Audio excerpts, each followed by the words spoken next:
ওই দুটি চোখ যেন জলে ফোটা পদ্ম, যত দেখি তৃষ্ণা মেটে না,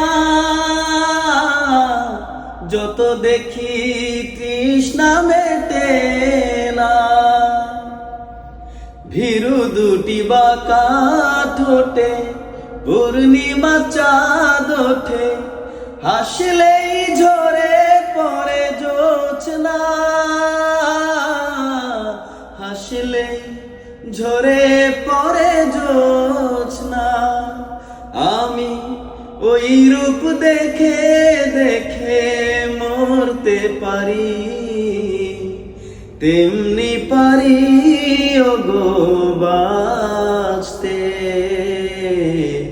সে কথা তুমি যদি জানতে।